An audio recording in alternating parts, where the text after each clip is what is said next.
Sahabat dan saudaraku, mari menggunakan waktu mempelajari firman Tuhan hari ini.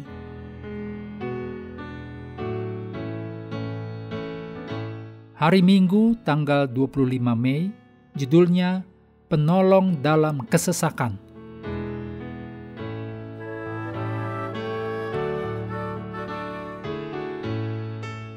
Kita mulai dengan doa singkat yang didasarkan dari Galatia 2 ayat 2. Dan kepada mereka kubentangkan Injil yang kuberitakan di antara bangsa-bangsa. Amin.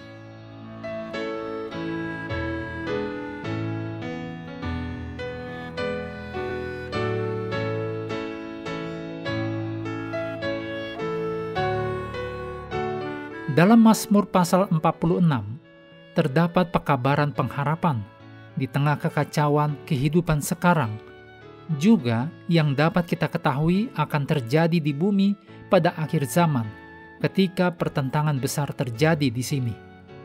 Mazmur pasal 46 tampaknya menyentuh tema yang kita temukan dalam kitab Ibrani, yaitu sesuatu yang lebih baik.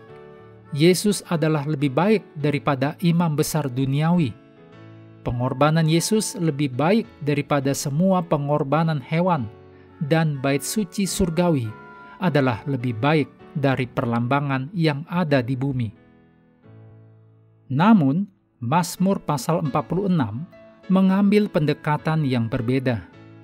Penulis tidak mengambil hal-hal yang baik dan membandingkannya dengan hal-hal yang lebih baik. Penulis membandingkan dunia yang memberontak dan konsekuensi mengerikan yang ditimbulkannya, dengan janji akan hal-hal yang lebih baik yang Tuhan rencanakan untuk kita. Memang, Mazmur pasal 46 dipenuhi dengan harapan dan janji bahwa bahkan di tengah kehancuran dan pencobaan, serta penderitaan dan peperangan yang kita hadapi, pada akhirnya kita harus diamlah dan ketahuilah bahwa akulah Tuhan.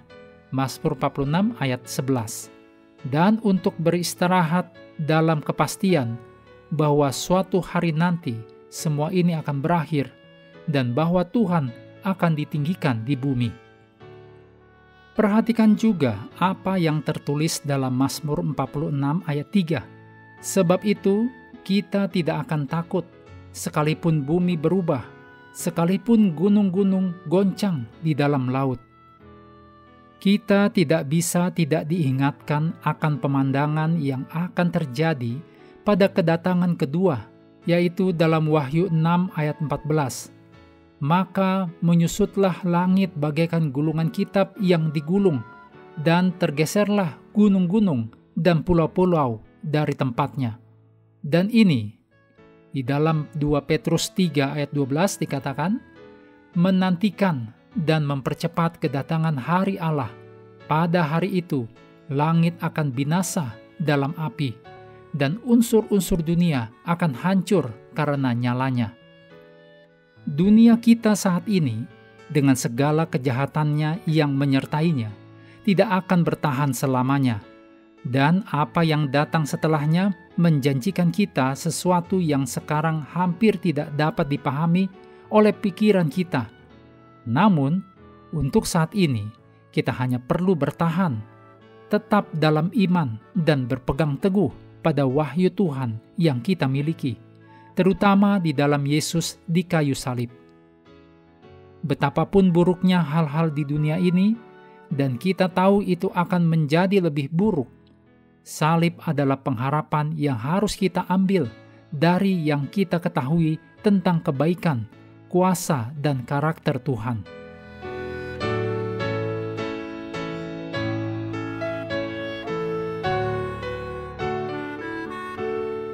Mengakhiri pelajaran hari ini, mari kembali ke ayat inti, Mazmur 67 ayat 4 dan 5. Kiranya bangsa-bangsa bersyukur kepadamu, ya Allah.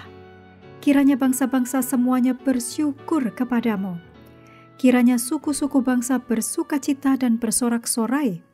Sebab Engkau memerintah bangsa-bangsa dengan adil dan menuntun suku-suku bangsa di atas bumi.